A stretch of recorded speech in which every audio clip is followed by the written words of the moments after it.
Olá, que a paz do Senhor Jesus domine em nossos corações e que sejamos agradecidos. Vamos à leitura de um texto bíblico para a meditação. Encontramos hoje na Epístola de Paulo aos Romanos, no capítulo 12, versículos 1 e 2, onde está escrito assim: Rogo-vos, pois, irmãos, pela compaixão de Deus, que apresenteis os vossos corpos em sacrifício vivo, santo e agradável a Deus, que é o vosso culto racional. E não vos conformeis com este mundo, mas transformai-vos pela renovação do vosso entendimento, para que experimenteis qual seja a boa, agradável e perfeita vontade de Deus. Esse é o texto em que vamos meditar, falando sobre buscando a renovação da mente. O texto afirma-nos Paulo orientando aos irmãos da igreja que estava em Roma para que eles tivessem a sua vida de consagração a Deus de maneira que lhe fosse agradável e como eles deveriam se apresentar para um culto a Deus. Este culto é aquele que as pessoas fazem permanentemente no seu coração. A Escritura diz que no coração do justo há um banquete contínuo. Então, neste banquete, há adoração, a oração, há louvor, a gratidão, há tudo neste coração. Porque o verdadeiro culto que é agradável a Deus não é somente aquele culto que se faz de 2 horas, 3 horas no máximo, numa reunião, num lugar, reunido juntamente com outros irmãos, para ali prestar um culto a Deus. Aquele culto, sim, ele é válido. Mas o verdadeiro culto, o culto que realmente impacta a nossa vida, é a nossa comunhão ininterrupta com o Senhor Jesus. Ter a nossa vida em todos os momentos consagrada a Deus, para lhe prestar culto. Que a nossa vida seja um tributo de gratidão ao Senhor. No versículo 1, ele está fazendo um pedido, um rogo, uma insistência. Ele está dizendo: rogo-vos, pois, irmãos, e não rogo por qualquer coisa, não. Eu rogo pela compaixão de Deus.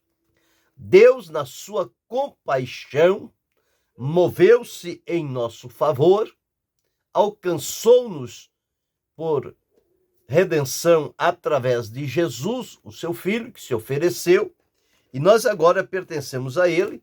Então, tudo o que fazemos, nós devemos fazer em função da compaixão de Deus.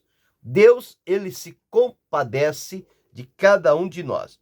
E o que Paulo traz-nos aqui é que, mediante a compaixão de Deus, nós possamos apresentar diante de Deus o nosso corpo.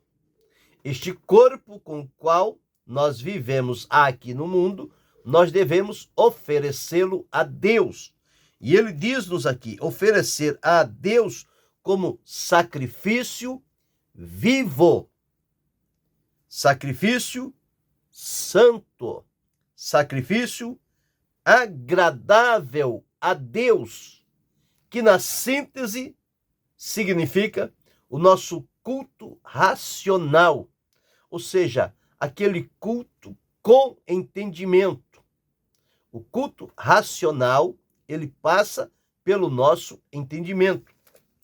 No entanto, o que Paulo diz é que o nosso corpo, ele deve ser oferecido a Deus em sacrifício vivo, santo e agradável. Por quê? Porque o próprio apóstolo Paulo, ao escrever aos irmãos da cidade de Corinto, no capítulo 6 e o versículo 20, está escrito assim: porque fostes comprados por bom preço, Glorificai, pois, a Deus no vosso corpo e no vosso espírito, os quais pertencem a Deus. Então, nosso corpo agora, nós não dominamos sobre ele. Nós estamos submissos a Jesus, porque ele nos comprou com o seu sangue. Então, tanto o nosso corpo quanto o nosso espírito pertencem a Deus. Então, daí a razão pela qual Paulo, então, escreve-nos dizendo: rogo-vos, pois, irmãos, pela compaixão de Deus, que apresenteis os vossos corpos em sacrifício vivo, santo e agradável a Deus. E isso se traduz no culto racional.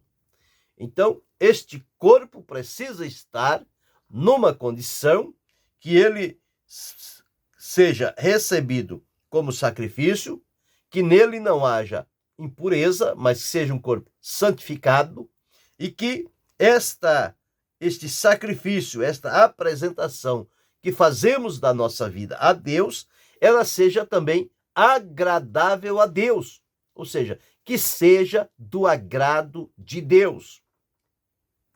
Que Deus tome prazer na nossa vida quando nós nos oferecemos e apresentarmos diante dele.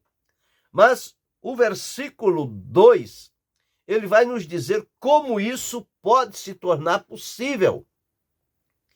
Então, a orientação é apresentar os corpos em sacrifício vivo, santo, agradável a Deus, que é o culto racional.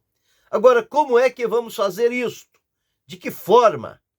Visto que nós vivemos neste mundo e tantas coisas há que procuram influenciar, persuadir a nossa vida, entrar pelos nossos ouvidos e olhos e descer ao nosso coração, e muitas das vezes estas coisas com as quais nós convivemos, elas não nos dão a condição de estarmos aptos para nos apresentar diante de Deus. Então, o que é preciso fazer? Exatamente sobre o que vamos falar, buscando a renovação da mente. Por quê buscar a renovação da mente? Porque tudo gira em função da mente. A mente é o centro condutor da nossa vida. Tudo o que fazemos vem através do pensamento. E o pensamento alia-se com a vontade, que está ligada ao coração. E entre o pensamento, o entendimento e a vontade está o sentimento. Então, tudo na nossa vida deve passar por esses 3 elementos, que são os elementos primordiais que identificam a nossa personalidade. E o corpo é um 4º elemento, porque o corpo é o executor das decisões da nossa personalidade, que age em conjunto entre a mente, o sentimento e a vontade. Esses são os 3 elementos da personalidade: mente, sentimento e vontade. E o corpo, então, é aonde nós vamos demonstrar e trazer as expressões tanto da mente, quanto do sentimento, quanto da vontade. Por isso, há necessidade de ter o cuidado primordial com a mente. Com a mente. Por quê? Porque nós vivemos num mundo cujo propósito do mundo é controlar as mentes das pessoas. Controlar.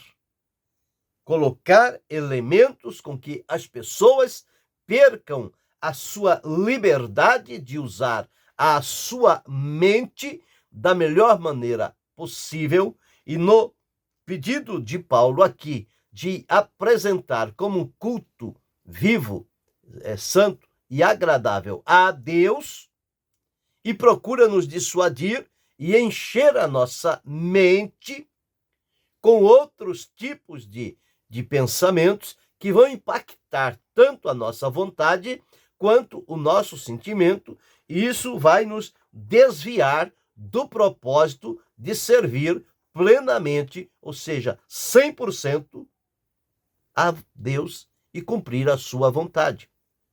Então, se no mundo, o mundo procura controlar as mentes das pessoas, o propósito de Deus é transformar a nossa mente.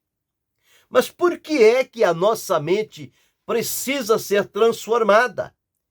Bem, nós entendemos que Deus, ao criar o homem, ele o criou perfeito. Mente perfeita, sentimento perfeito, vontade perfeita, corpo perfeito, vida perfeita. Deus fez-nos pleno e perfeito. Mas com a entrada do pecado, ele atingiu a nossa vida, corrompendo-a de todas as maneiras. Corrompendo o nosso entendimento, que é o pensamento, corrompendo o nosso sentimento e corrompendo a nossa vontade. Haja vista o que vemos no mundo. Quantas coisas acontecem e nós muitas das vezes temos dificuldade de acreditar. Como é que o ser humano deixa-se ser controlado, a sua mente, por esse poder maligno e diabólico que opera no mundo, e as pessoas deixam-se levar, perdem a razão, perdem o sentido e são levados como que animais por cabresto. São arrastados a fazer aquilo que o mundo implanta na mente deles, no pensamento deles. Então nós observamos todas estas coisas, dia a dia, elas estão por aí acontecendo. Então isto mostra-nos que há um poder muito grande no mundo em procurar controlar as mentes. E visto que o mundo é inimigo de Deus, ele procura desviar as pessoas para que a sua mente, o sentimento e a vontade não se fixe em Deus. Não se fixe em Deus. Então, como eu disse, o pecado corrompeu. O nosso pensamento já não é aquele pensamento perfeito, puro. Ele sofre algumas influências de fora. O sentimento e a vontade, a mesma coisa. Quantas pessoas deixam de viver, na realidade, a sua vida, a vida que Deus lhe deu para viver, preocupado com o que o mundo ou as pessoas vão dizer. E, portanto, abre mão da sua liberdade, submete-se a este poder controlador que há no mundo e vai viver uma vida de faz de conta, simplesmente para ser agradável às pessoas e estar de acordo com o propósito do mundo. Mas uma vez que nós fomos alcançados por Jesus, mediante a salvação, e ele nos libertou, ele libertou também tanto a nossa mente, quanto o nosso sentimento, quanto a nossa vontade, para não vivermos mais de maneira subjugada e escravizada por este mundo mau, corrupto e enganador. E agora, em Cristo, tudo se faz novo na nossa vida. Então é preciso que tenhamos uma mente renovada, um sentimento renovado, um espírito renovado. Não somente renovado, mas ele precisa ser transformado para não agir mais como agia antigamente no nosso estado de entrega ao pecado, como escravos do pecado. Agora libertos em Cristo, nós precisamos entender como é que devemos nos apresentar diante do Senhor. Então, esse texto que Paulo deixou registrado, ele é, por demais, rico em trazer-nos ao conhecimento o que precisamos fazer. O primeiro versículo ele diz para o culto a Deus. O segundo versículo ele diz como isto pode ser feito. Então, no versículo 2 diz, e não vos conformeis com este mundo. Então, a forma do mundo procura dominar a nossa vida para que nós venhamos a responder de acordo com o que o mundo espera de nós. Tanto o pensamento, quanto o sentimento, quanto a vontade. Essas três faculdades, que são a nossa personalidade, a nossa identidade, o mundo procura controlá-las com rigor, para que não descubramos a liberdade em Cristo, que nos leva a nos colocar diante dele, para sermos, então, por ele, transformados. Então, só há uma coisa a fazer: servir a Deus da maneira como chegamos do mundo, com o entendimento, o sentimento e a vontade corrompido, manchado, degradado, não vai sair algo agradável a Deus. Por isso é que há necessidade que nós sejamos libertos e não somente isso, transformados. Mas esta transformação, ela também precisa partir de dentro. Não é de fora para dentro, é de dentro para fora. Este é o segredo. Para que essa transformação haja de dentro para fora, foi necessário a manifestação da graça de Deus para aniquilar os efeitos do pecado que arruinou a nossa vida, arruinou a nossa mente, arruinou o nosso sentimento, arruinou a nossa vontade. Então, em Cristo, agora, tudo isso precisa ser renovado, restaurado, libertado diante do Senhor. Então, com a manifestação da graça, diz: onde o pecado abundou, a graça superabundou. Significa dizer que a graça foi além dos efeitos do pecado sobre a nossa vida. Para aniquilar o pecado, nós dependemos da graça de Deus. Só através da graça é possível que estes efeitos deixem de ter influência primordial na nossa vida.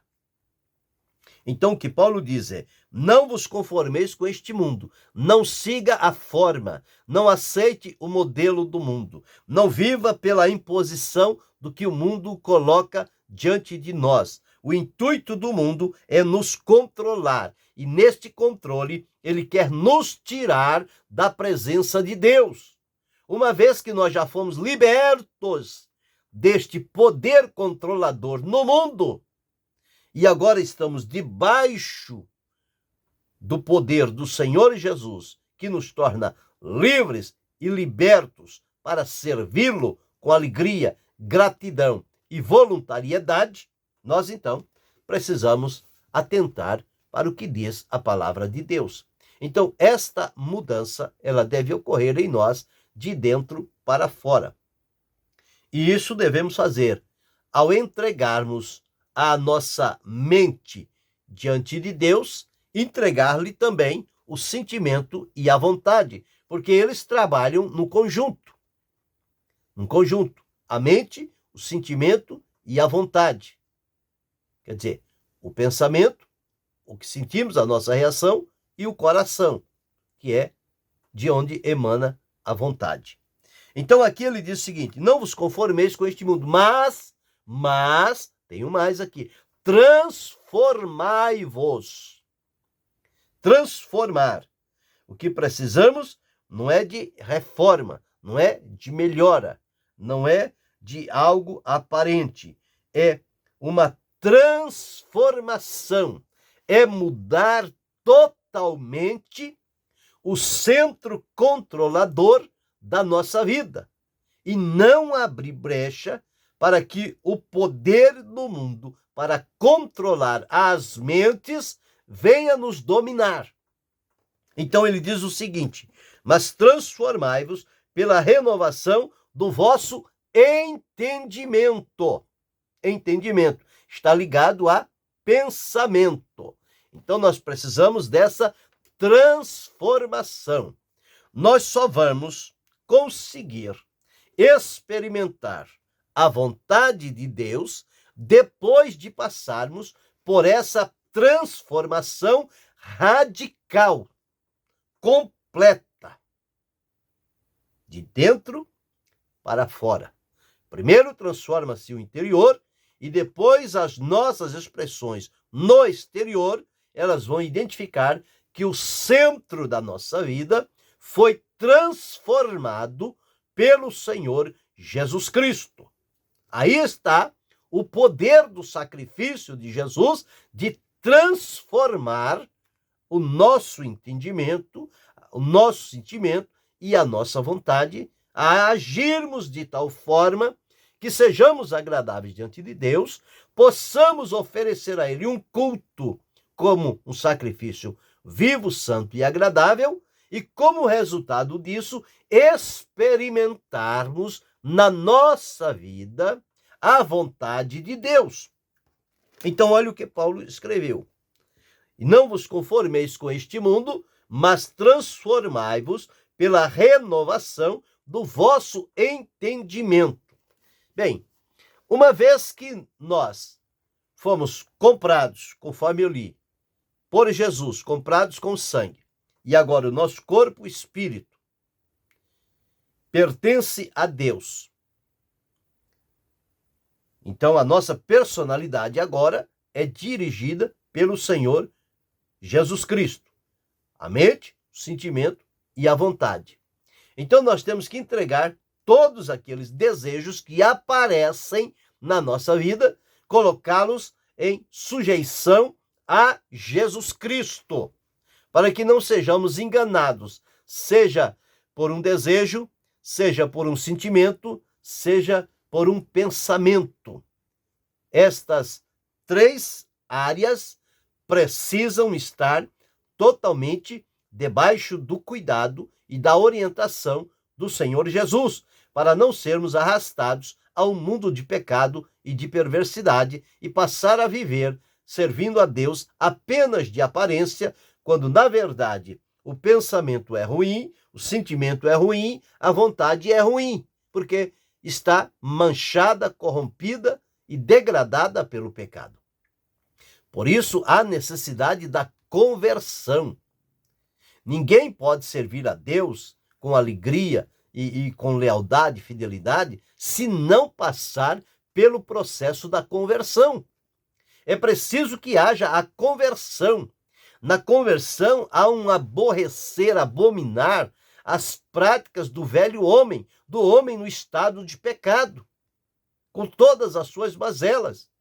E a palavra de Deus diz lá em Efésios, Paulo escrevendo no capítulo 4, o versículo de número 22 a 24, diz assim: que quanto ao trato passado, vos despojeis do velho homem, que se corrompem pelas concupiscências do engano. Então o engano é um poder mortal que procura enganar o nosso pensamento, o nosso sentimento e a nossa vontade. Isso faz parte do velho homem, o homem corrompido no estado de pecado. Mas veja o que ele diz: e vos renoveis no espírito do vosso sentido, e vos revistais do novo homem, que segundo Deus é criado em verdadeira justiça e santidade. Então, este novo homem, agora, por isso que Paulo escrevendo aos Coríntios, 2 Coríntios 5, 17, ele diz: assim que, se alguém está em Cristo, nova criatura é. As coisas velhas já passaram, eis que tudo se fez novo. Então, há um novo pensamento, há um novo entendimento, há um novo sentimento, há uma nova vontade, agora que governa sobre a nossa vida. Então, para a renovação da mente, que nós estamos buscando a renovação da mente, existem 3 atitudes que precisam ser tomadas. Quando nós nos entregarmos a estas atitudes, certamente vai acontecer esta renovação da nossa mente, do nosso entendimento. Vamos prestar um culto santo, vivo e agradável a Deus e vamos experimentar a vontade de Deus, que para nós ela é boa, agradável e perfeita. Mas isto acontecerá através da renovação que se ocorrer na nossa mente. E isto vem através da transformação. Então, a primeira atitude para que a nossa mente, sentimento e vontade sejam renovados é que precisamos experimentar uma verdadeira conversão. É a ação de Deus sobre a nossa vida, nos convertendo. Converter é alguém que está numa direção errada, ele para, dá meia volta e pega o caminho certo. A conversão, ela vai atingir o entendimento, o sentimento e a vontade. Um exemplo claro é uma pessoa que pega uma condução. Por exemplo, ele vai uma condução no sentido para a cidade. Ele quer ir para a cidade, para o centro de uma cidade lá. Então, ele se posta lá num ponto de ônibus, o ônibus vem, ele pega aquele ônibus.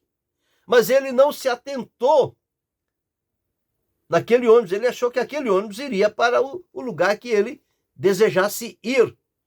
Quando o ônibus começa a desenvolver o seu trajeto, ele começa a observar e olhar lugares que não condiz com o sentido para onde ele está indo.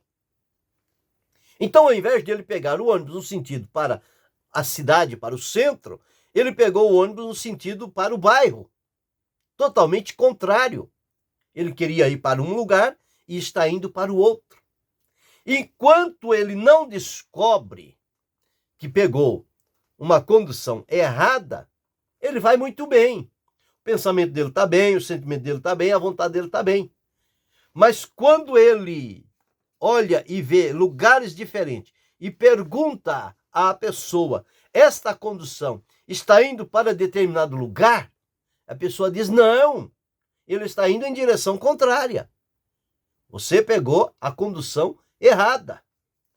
Duvido que a pessoa vai dizer, tudo bem, não tem problema, vou nessa mesmo. De maneira nenhuma. Por quê? Porque enquanto ele não sabia que ele estava sendo conduzido para um lugar, uma direção errada, nada lhe preocupou. Mas a partir do momento em que ele descobriu que estava numa condição que estava lhe levando para a direção errada, o que ele fez? A primeira coisa, ele teve um sentimento de tristeza. Então ele ficou triste, decepcionado. Como eu consegui pegar uma condução errada? A vontade também começou a se movimentar. E o entendimento procurou encontrar uma saída para aquela situação. Então o que fazer agora? Continuar naquela condição? Não. Descer o mais rápido possível dela, fazer meia volta, atravessar a rua e pegar o ônibus no sentido contrário daquele que ele estava indo. Porque se ele queria ir para a cidade e o ônibus está indo para o bairro, não vai chegar onde ele quer. Então ele desce, triste, decepcionado consigo mesmo, e atravessa e pega outra condução. Quando ele pega esta outra condução, aquela tristeza, aquela decepção, aquela vontade que ficou sobressaltada, agora ele tem tranquilidade. Porque ele sabe que agora ele pegou a condução certa, está indo na direção correta. Então ele vai tranquilo. O pensamento acalma, o sentimento acalma, a vontade se acalma. Tudo vai bem. Mas por quê? Porque houve uma conversão, uma mudança de trajeto. A nossa vida vinha numa direção, no estado de pecado. Quando nos anunciaram o evangelho que posicionou diante de nós, que nós estávamos indo para uma direção errada, para a condenação eterna, aquilo gerou tristeza em nós. Tanto o entendimento como o sentimento e a vontade passaram a não se sentir mais bem naquela situação. E o que fazer? Aceitar a proposta do evangelho. Colocar a vida aos cuidados de Jesus para que ele mude a direção da nossa vida. E foi o que aconteceu. Então, quando experimentamos uma genuína conversão, nós deixamos de continuar a seguir no caminho errado e passamos agora a seguir no caminho certo. E o caminho certo chama-se Jesus Cristo. Ele disse: eu sou o caminho e a verdade e a vida. Ninguém vem ao Pai a não ser por mim. Então, a primeira atitude que eu preciso tomar na busca pela renovação da mente, ou a transformação, é experimentar uma genuína conversão. Não é um assentimento intelectual, é transformação mesmo. Conversão. E ela age de dentro para fora. Segunda atitude, eu preciso agora procurar suprimir toda aquela minha maneira de pensar, outrora, no estado de pecado. Quando surgir um pensamento, eu tenho que mudar esta maneira. Como é que eu vou fazer isto? Quando vier um pensamento ruim, eu preciso substituí-lo e colocar no lugar dele um pensamento correto. Eu não posso impedir o pensamento de vir, mas eu posso bloqueá-lo para que ele não se realize. E como é que eu faço isto? Colocando outro pensamento no lugar dele. Só que agora o pensamento do novo homem, que segundo Deus é criado em verdadeira justiça e santidade. Então, um jeito de pensar oposto àquele jeito antigo. É livrar-se das velhas influências do mundo que procura nos controlar. E a terceira atitude que eu preciso tomar, em vista disso, é encher a minha mente e o coração com a palavra de Deus. Como é que eu faço isso? Através da leitura constante, diária, da palavra de Deus. Ler, meditar e praticar. Ler, meditar e aplicar na minha vida, que é fazer a prática disto. O salmista disse: escondi a tua palavra no meu coração para não pecar contra ti.